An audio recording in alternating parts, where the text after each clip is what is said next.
उकताओ मत, जीवन बीत जाए तो भी निराशा नहीं। भजन कर रहे हैं, कोई गलत आचरण तो नहीं कर रहे जिसमें हम संशय करें। इससे बढ़कर के बढ़िया कोई काम तो है नहीं। इसलिए अगर ऐसा कोई हमें कार्य दिखाई देता कि भजन से बढ़कर कोई बढ़िया काम, तो इसको रोक करके उसको करके देखते।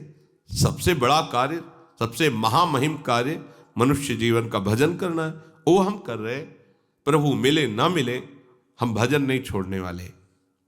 धैर्यपूर्वक बुद्धि को वश में कर लो। इस बात के लिए तुम्हें कभी वो विचलित न करे कि मुझे शांति नहीं मिली, आनंद नहीं मिला, भगवत साक्षात्कार नहीं हुआ, दिव्य स्वप्न नहीं आते, दिव्य महापुरुषों का संभाषण नहीं मिला, अभी हमें लीला दर्शन नहीं हुआ। बिल्कुल आप शांत रहिए, ये आगे से आगे आपको मिलता। और आपको एक आंतरिक बात बता दें, परमार्थ में प्रभु इसलिए आपको आपके सद्गुणों का अनुभव नहीं होने देते कि आपको अहंकार आ जाएगा। जैसे जैसे सद्भावना भजन बढ़ता है, वैसे वैसे अपने में हे भाव आता है, मैं कितना नीच हूं, जैसे भजन करना चाहिए वैसा भजन नहीं होता।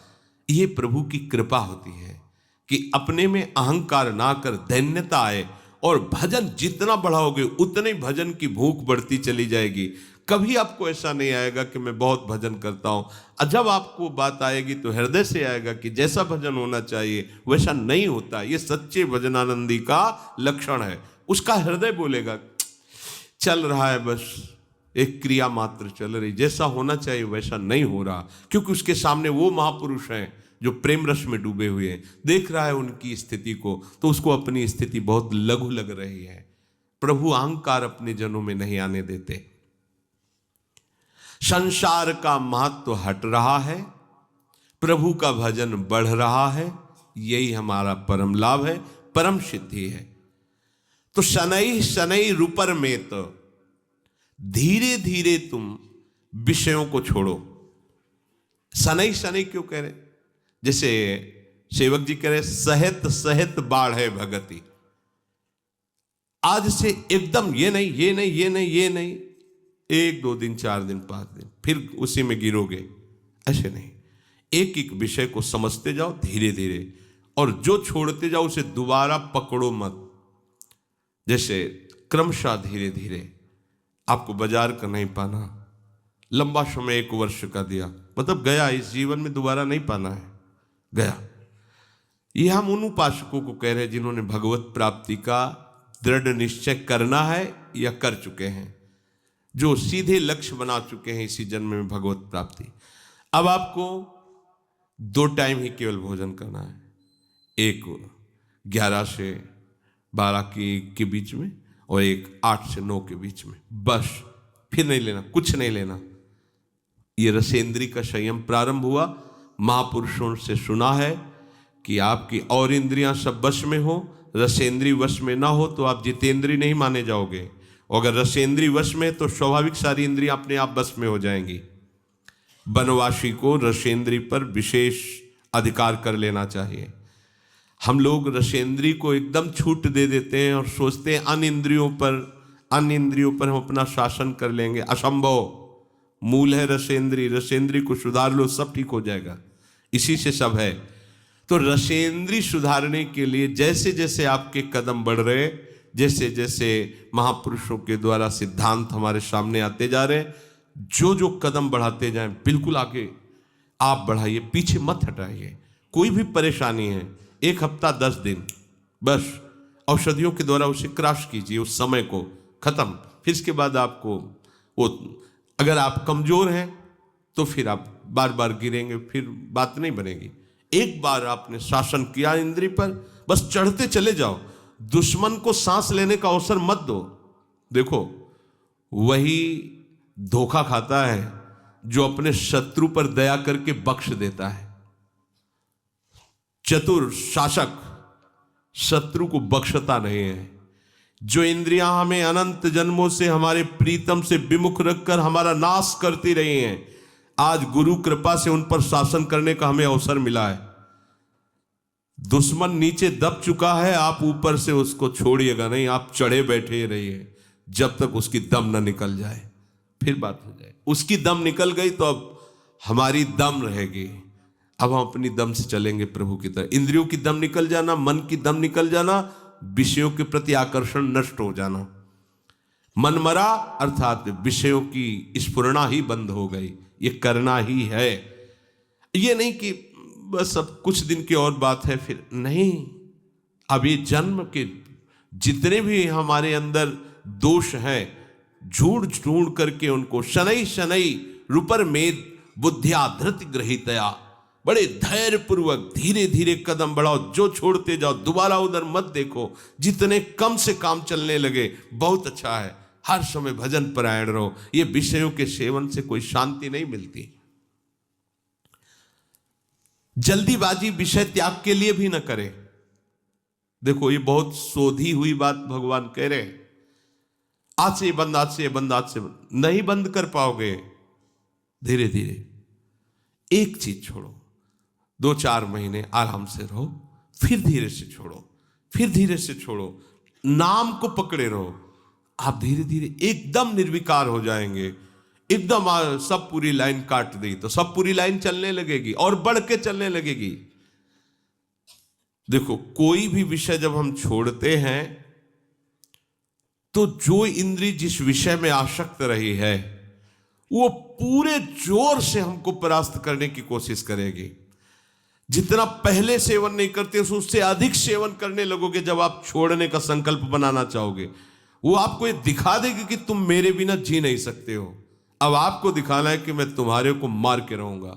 धीरे धीरे धीरे धीरे कदम बढ़ाते हो जाओ। उसको ये समझने न दो कि हम इसे छोड़ने वाले हैं। धीरे, और एकदम नहीं छोड़ा जाता। धीरे धीरे छोड़ते छोड़ते ऐसी ऊंचाई पर पहुंचे, बस राधे श्याम। जहां छूटा तो दोबारा नहीं स्वीकार करना, ध्यान रख। धीरे धीरे भगवान कह रहे शनै शनै रूपर मेद बुद्धिया धृति गृहीतया। धीरे धीरे उपेक्षा करते हुए ठान लिया है कि अब इसे नहीं खाना है पर खाएंगे, धीरे धीरे उसको छोड़ेंगे। एक को जिस दिन छोड़ पाए फिर उसके बाद चाहे मर जाए उसे खाएंगे नहीं। ये नियम लेना चाहिए। धीरे धीरे जिस विषय का त्याग किया उससे मुक्त हो गए। हमें पूरे जगत से मुक्त होना है, पूरे जीवन मुक्त होना है। तो धीरे धीरे जिस विषय की आवश्यकता नहीं थी प्रभु ने छुड़वा दिया। अनावश्यक वस्तुएं जो आवश्यक है, रोटी दाल पानी हवा, ये हमें सब मिल रही शरीर पोषण के लिए। धीरे धीरे विषयों की उपेक्षा करते हुए उदासीन हो जाए और फिर एकदम उपराम हो जाए, उसका चिंतन नहीं छोड़ दे। देखो चिंतन तब छूट जाएगा जब आपको यह कि अब कोई व्यवस्था उसकी बनने ही वाली नहीं है। कामनाओं का त्याग करने के लिए तुम उत्साहित रहो। हम काहे के लिए उत्साहित रहते? कामनाओं के द्वारा भोग भोगने के लिए। और परमार्थ क्या कह रहा है? कामनाओं के त्याग के लिए तुम उत्साहित रहो। मन से इंद्रिय समूह का संयमन करते रहो। ये मन आपको सहयोग नहीं देगा, आपको इसे प्रभु के आश्रय से जबरदस्ती हटाना होगा। आप सोचे कि कभी ना कभी तो मन उब जाएगा, तो जब से सृष्टि रची गई तब से आज तक नहीं उबा है। गोस्वामी जी कह रहे मेरो मन हरिजू हठ न तजय, निशि दिन नाथ देव सिख बहु विधि, करत स्वभाव निजय, मेरो मन हरिजू हठ न तजय। हे हरिजू, इसे बहुत समझाते हैं। विषयों में सुख नहीं है, प्रपंच में कोई तुम्हारा साथ देने वाला नहीं है, ये सब झूठा है। निशिदिन नाथ देव सिख बहुविधि। भरत, इसका स्वभाव बड़ा चंचल और विषयों की तरफ जाने का है, ये मानता नहीं, बड़ा हठी स्वभाव का है। उन्हीं विषयों पर जा रहा है जिन पर हम मना कर रहे हैं। शास्त्र की बातें सामने रख करके इसको सिखा रहे हैं। इसको बहुत समझा रहे हैं कि देखो अनंत जन्मों में भोगते रहे, कोई सुख नहीं, अब हरि शरण में आ जाओ। नहीं समझ रहा, थोड़ी देर के लिए तो समझता है, ऐसा नहीं कि बिल्कुल नहीं समझ रहा है। कैसे थोड़ी देर के लिए? बोले ज्यों जुवती अनुभवती प्रसो, अति दारुण दुख उपजय, हुए अनुकूल विषारी सूल सठ, पुनि खल पति भजे, मेरो मन हरिजू हठ न तजे। जब युवती गर्भवती होती है, प्रसव का समय आता है, तो भयानक पीड़ा होती है। उस पीड़ा के समय वो निश्चय करती है कि अब पति का संग नहीं करूंगी, ये बड़ा कष्टदायी है। फिर समय आता है, वो भूल जाती है। बस ऐसे ही जब मन फंसता है, पिटाई होती है इसकी, तब कहता है कभी गलती नहीं करूं, एक बार क्षमा कर दो। और जहां फिर समय मिला, फिर वही चला जाता है। होय अनुकूल विषारी सूल सट पुनि कल पति ही भजय। हे नाथ, इसे बहुत जगह ठोकरें मिलती है, लाते खाता है, पर ये वापस आने की सोचता ही नहीं। बड़ा विचित्र मन है। कह रहे इसे बहुत समझा रहा हूं, ये बड़ा विचित्र मन है।